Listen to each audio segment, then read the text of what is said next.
अस्सलामु अलैकुम वरहमतुल्लाहि वबरकातुहू। नाज़रीन, इस्तक़बाल है फ़िक्र ख़बर स्टूडियो में। मैं रिज़वान अहमद नदवी मुल्की और आलमी अहम और ख़ास ख़बरों के साथ। तो नाज़रीन, इस वक्त कई सारे अहम ख़बरें हैं जो आपके सामने रखनी हैं, ख़ासकर संभल के ताल्लुक़ से वहाँ किस तरीके के हालात हैं वो आपके सामने रखेंगे। इसके साथ ही हिंदुस्तान से जुड़ी कुछ अहम और ख़ास ख़बरें हैं। तो नाज़रीन, तमाम ख़बरों के लिए देखते रहिए ख़बरनामा। उत्तर प्रदेश के संभल में इतवार को जामा मस्जिद के सर्वे की मुखालफत के बाद जो वहाँ हंगामा हुआ, उसके बाद पुलिस की गोली लगने से 4 मुस्लिम नौजवान जाँ बहक हो गए हैं, जबकि पुलिस का दावा है कि मुजाहिरीन के पथराव से 20 सिक्योरिटी एहलकार ज़ख्मी हुए। वहीं संभल तहसील में 24 घंटे के लिए इंटरनेट खदमात बंद कर दी गई हैं। ज़िला इंतज़ामिया ने 25 नवंबर को 12वीं जमात तक के तमाम तलबा के लिए छुट्टी का भी ऐलान किया है। वहीं डीएम के हुक्म पर 1 दिसंबर तक बाहर के लोगों का दाखिला अब रोक दिया गया है। अब पुलिस का कहना है कि पुलिस ने कोई ऐसा हथियार इस्तेमाल नहीं किया जिससे जानी नुकसान हो। वहीं पुलिस ने 21 अफराद को हिरासत में भी लिया है और दावा किया है कि उनके घरों से कई किस्म के हथियार और असलहे बरामद हुए हैं। हालांकि जो वीडियो सामने आ रही हैं उसमें पुलिस सीधे तौर पर मुसलमानों पर फायरिंग करती हुई नज़र आ रही है।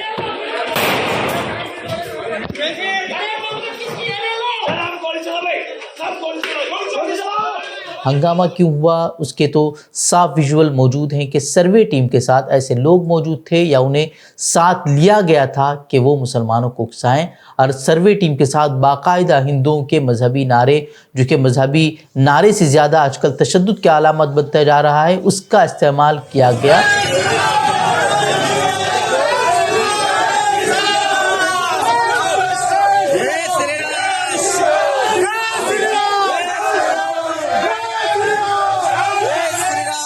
और फिर जो कुछ होना तो अब हो गया, और अब तक 4 नौजवानों की मौत हो चुकी है। जिनकी मौत हुई है उनका नाम नईम, बिलाल अंसारी, नौमान और मोहम्मद कैफ है। घर वालों में मातम बिछा हुआ है, अहल खाना का रो रो कर बुरा हाल है। वो इंसाफ की मांग कर रहे हैं, लेकिन इंसाफ मिले तो आखिर मिले कैसे, जब खुद पुलिस और इंतज़ामिया ही इसमें मुलव्वस नज़र आ रही है। और ये एक नहीं, इस तरह के दसियों वाक़यात होते हैं और यही किरदार पुलिस और इंतज़ामिया का होता है। वहीं नौमान और बिलाल अंसारी को रात 11 बजे सुपुर्द खाक किया गया। वहीं तशद्दुद के हवाले से कौमी इंसानी हकूक़ कमीशन में भी जो है वो शिकायत दर्ज कराई गई है। एक तरफ संभल में 1 दिसंबर तक बैरूनी लोगों के दाखिले पर पाबंदी लगा दी गई है, वहीं दूसरी तरफ भीम आर्मी चीफ और नगीना के MP चंद्रशेखर आज़ाद ने ऐलान किया है कि वो आज संभल जाएंगे और मरने वालों के अहल खाना से मुलाकात करेंगे। दूसरी जानिब समाजवादी पार्टी के सरबराह अखिलेश यादव ने भी एक ट्वीट में कहा कि भाईचारे को बिगाड़ने वालों के खिलाफ मुकदमा दर्ज होना चाहिए। जब सर्वे हो चुका था मस्जिद का, तो दोबारा सर्वे क्यों करा ये सरकार, और वो भी सुबह और बिना तैयारी के। कानूनी और कोर्ट के जो प्रोसीजर उसमें मैं नहीं जाना चाहता हूं कि दूसरे पक्ष की सुनवाई ही नहीं है, कोई सुनने वाला नहीं है दूसरे पक्ष। कांग्रेस ने भी संभल में पेश आने वाले वाक़े पर सख्त तशवीश का इजहार किया। पवन खेड़ा ने कहा कि उत्तर प्रदेश को वज़ीर आला योगी आदित्यनाथ की हुक्मरानी में महफूज नहीं कहा जा सकता, जिन्होंने बटोगे तो कटोगे जैसा नारा दिया था। उन्होंने कहा कि मुजाहिरीन पर सीधी फायरिंग की गई जिससे लोग जख्मी हुए हैं। कांग्रेस ने इस सानहे को बीजेपी और RSS की सोची समझी साजिश करार दिया और मजहबी बुनियादों पर समाज में अदम इस्तेहकाम पैदा करने का इल्ज़ाम भी आयद किया। जमात उलमा हिंद के सदर मौलाना महमूद असद मदनी ने भी इस सूरत हाल के लिए उत्तर प्रदेश हुकूमत और पुलिस इंतज़ामिया को मूरिद इल्ज़ाम ठहराया है। पुलिस इंतज़ामिया के इस इक़दाम को ज़ालिमाना और तफरीक पर मबनी अमल उन्होंने करार दिया। मौलाना मदनी ने कहा कि जमात उलमा हिंद पहले भी खबरदार कर चुकी थी कि जो लोग मस्जिदों में मंदिर तलाशते फिर रहे हैं वो दर हकीकत मुल्क के अमन अमान के दुश्मन हैं। आज जो कुछ भी हुआ उसने हमारे मौक़िफ़ की तस्दीक कर दी। इस तरह का बयान मौलाना ने दिया है। मौलाना ने सवाल किया कि आखिर पुलिस इंतज़ामिया ने सर्वे टीम के साथ ऐसे लोगों को जामा मस्जिद जाने की इजाज़त क्यों दी और फिर उनको नारे लगाने और एक कम्युनिटी को भड़काने से क्यों नहीं रोका गया। मौलाना मदनी ने कहा कि मकामी अदालत ने मस्जिद फरीक के मौक़िफ़ को सुने बगैर जिस तरह फौरी सर्वे का हुक्म दे दिया उससे इत्तिफाक नहीं किया जा सकता। ऊंची अदालतों में यह हकीकत वाज़ेह हो जाएगी कि यह फ़ैसला मुल्क के कानूनी निज़ाम और इबादतगाहों को लेकर मजहबी हसासियत के ख़िलाफ़ है। वादर की जामा मस्जिद 16वीं सदी की मुगलिया दौर की मस्जिद है। इस मस्जिद के बारे में दावा किया जाता है कि उसे पहले मुग़ल बादशाह बाबर की हिदायत पर तामीर किया गया था। संभल ज़िले के सरकारी वेबसाइट पर उसे तारीख़ी यादगार के तौर पर भी तस्लीम किया जा चुका है, लेकिन उसके बावजूद कुछ दिनों कबल एक तंजीम ने दावा कर दिया कि वहाँ वो जो मस्जिद थी वो मंदिर तोड़कर बनाई गई थी। मामला अदालत पहुंचा, अदालत ने आनन फानन में सर्वे का हुक्म दे दिया और सर्वे करने के हुक्म के फ़ौरन बाद इंतज़ामिया ने उसकी तामीर भी फ़ौरन कर दी और सर्वे कर दिया। एक बार सर्वे किया गया, फिर दूसरी बार जब कल सर्वे के लिए टीम पहुंची तो फिर जो है जिस तरीके से वहाँ हंगामा हुआ वो सभी ने देखा ही है। गुज़िश्ता रोज़ all India Muslim personal law board का 29वां अज़ीमुश्शान इजलास बेंगलुरु में मुनाक़िद हुआ।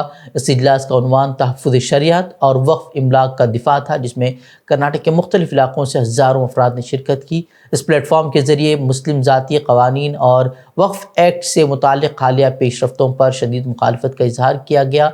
वही मुक़र्रिरीन ने मौजूदा मरकज़ी हुकूमत के दौर में मुसलमानों के हुकूक़ और इदारों को निशाना बनाने के इल्ज़ामात उन पर आयद किए। इजलास से खिताब करते हुए all India Muslim personal law board के रहनुमाओं ने कहा कि वक्फ़ एक्ट में मुजव्वज़ा तरामीम और इस्लामी शरीयत में किसी भी किस्म की मुदाखलत नाकाबिल कबूल है। हमने प्रेस कॉन्फ्रेंस में कहा, दस्तूर के दायरे में जितनी जिद्दोजहद होगी, जितना एहतजाज होगा, हम करेंगे और हम पीछे हटेंगे नहीं। आपको इत्तेफाक है, आप सदर साहब के साथ है, कहीं अगर है तो हाथ उठा के नारे तकबीर।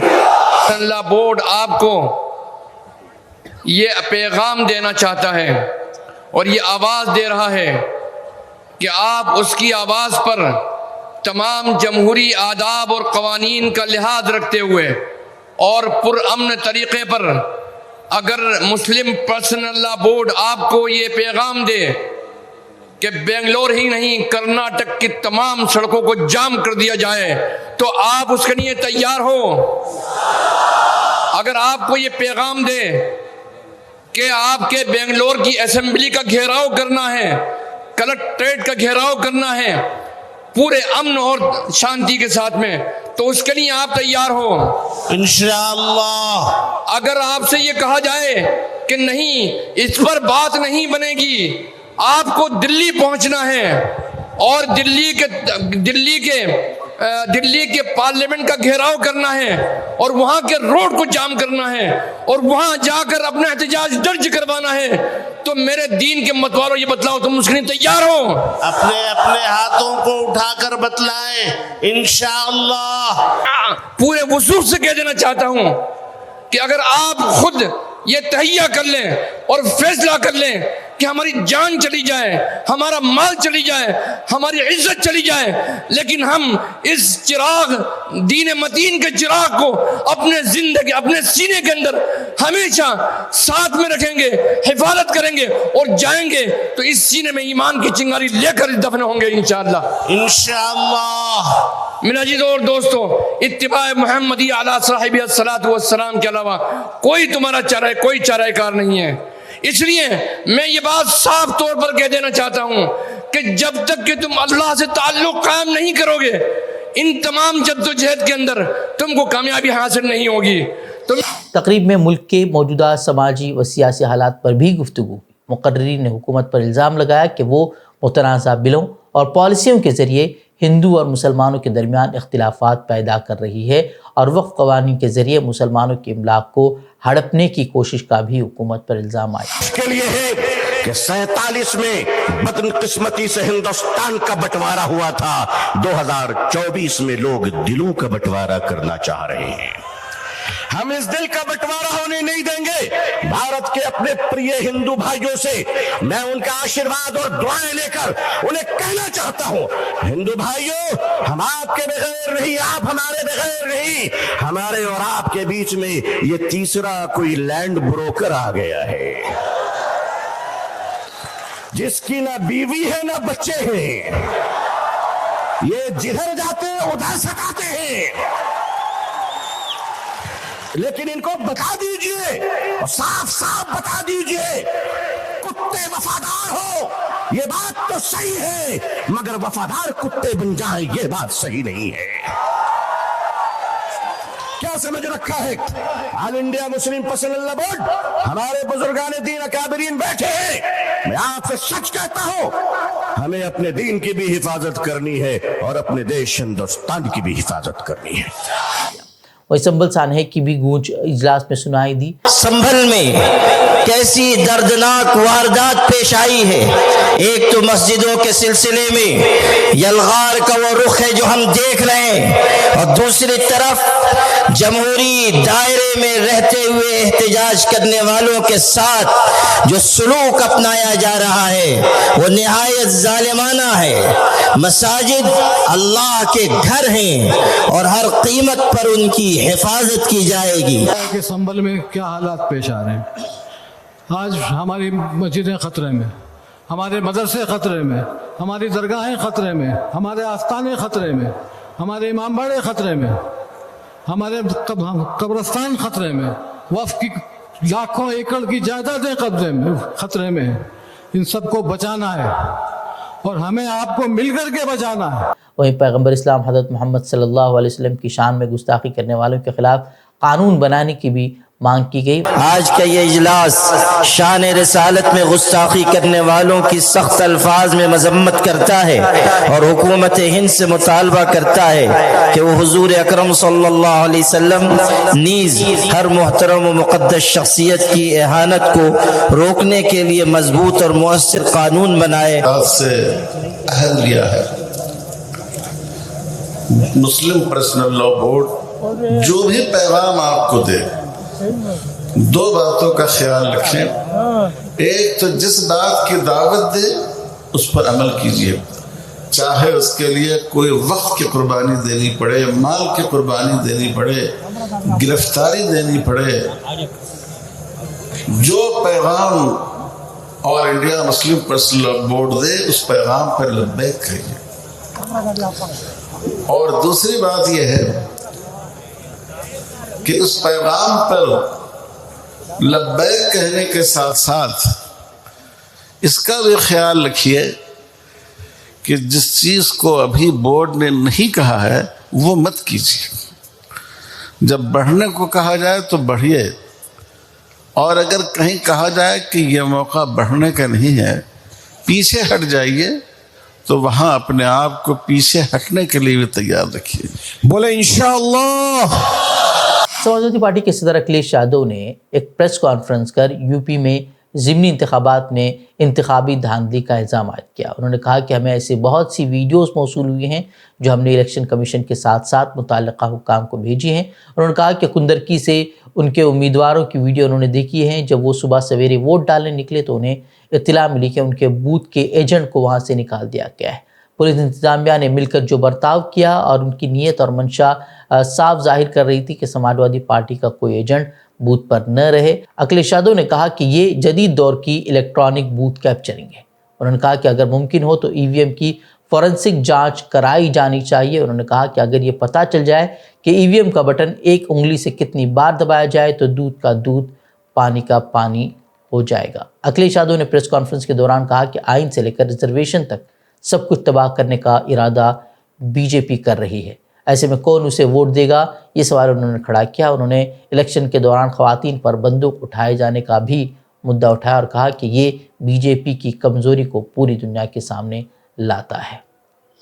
اسرائیل کے لبنان پر کیے گئے حملوں کے رد عمل میں حزب اللہ کی جانب سے اسرائیل پر راکٹ برسانے کا سلسلہ جاری ہے. حزب اللہ نے 340 سے زائد میزائل داغے ہیں جس سے متعدد اسرائیلی زخمی ہوئے ہیں، جبکہ گاڑیوں کو بھی نقصان پہنچا ہے. ایک فیکٹری بھی نشانہ بنی ہے. وہیں دوسری جانب لبنان میں اسرائیل کے لگاتار فضائی حملے جاری ہیں. لبنانی وزارت صحت کے مطابق اسرائیلی بمباری سے لبنان میں ایک ہی روز میں 84 افراد جام شہادت نوش کر گئے. وہیں حزب اللہ نے بیروت پر اسرائیلی فضائی حملے کے جواب میں راکٹ حملے میں اسرائیل کے دارالحکومت تل ابیب کے قریب ایک حذف کو نشانہ بنانے کا دعویٰ کیا ہے، جبکہ اشدود بحری اڈے پر بھی ڈرون حملے کا انہوں نے دعویٰ کیا ہے. رپورٹ کے مطابق حزب اللہ کے راکٹ حملے تل ابیب اور نہاریہ کے قریب اسرائیلی افواج کے نقصان کا سبب بنے. وہیں حزب اللہ نے البیضا کے اہم پہاڑی محاذ سے اسرائیلی ٹینکوں کو بھاگنے پر بھی مجبور کر دیا ہے. حملے میں 6 ٹینک انہوں نے تباہ کر دیے ہیں. اور غزہ کی بات کریں تو غزہ میں بھی لگاتار اسرائیلی حملے ہو رہے ہیں. اب کمال عدوان اسپتال کے ڈائریکٹر نے ایک بار پھر پوری دنیا سے مطالبہ کیا ہے کہ وہ اسرائیل پر دباؤ ڈالے. انہوں نے یہ بھی انکشاف کیا ہے کہ اسرائیل غزہ میں ایسے بموں کا استعمال کر رہا ہے جس میں کچھ ایسے بم استعمال کیے گئے ہیں جو دھاتی کیوب کو بکھیر رہے ہیں، جو کہ ننگی آنکھ سے نظر بھی نہیں آتے، لیکن وہ انسانوں کے لیے بہت ہی زیادہ خطرناک ہیں. جیسے ہی بم پھٹتا ہے تو وہ بکھر جاتے ہیں، اور اگر وہ کسی بھی انسان کو لگ جاتے ہیں تو اندرونی اعضاء کو نقصان پہنچاتے ہیں۔ حالانکہ انسان اوپر سے دیکھے تو اسے کچھ بھی دکھائی نہیں دیتا، بہت چھوٹے اس کے اجزاء ہیں جس کی وجہ سے وہ انسان کے اندر چلے جاتے ہیں اور پھر اندر جو ہے وہ نقصان، وہی جس طریقے کے حالات بنے ہوئے ہیں، ہر کوئی دیکھ رہا ہے، ہر کوئی سن رہا ہے، لیکن کھلی آنکھ سے سب کچھ دیکھنے کے باوجود آج بھی پوری دنیا صرف مذمتی بیانات تک محدود ہے۔ کوئی بھی ٹھوس قدم اٹھانے کو اور اسرائیل کو روکنے کے لیے تیار نہیں ہے۔ امریکہ تو آج بھی اسے ہتھیار فراہم کر رہا ہے اور اس کے شانہ بشانہ کھڑا ہوا ہے۔ عرب ممالک بھی صرف اجلاس اور مذمتی قرارداد سے آگے نہیں بڑھ پا رہے، یہ حال ہے۔ تو ناظرین، خبریں مزید خبروں کے لیے آپ ہمارے ویب سائٹ www.fikrkhabar.com کی طرف رخ کر سکتے ہیں۔ ویڈیوز کے لیے ہمارے یوٹیوب چینل کو سبسکرائب کریں۔ تو ناظرین، جاتے ہیں، السلام علیکم ورحمۃ اللہ وبرکاتہ۔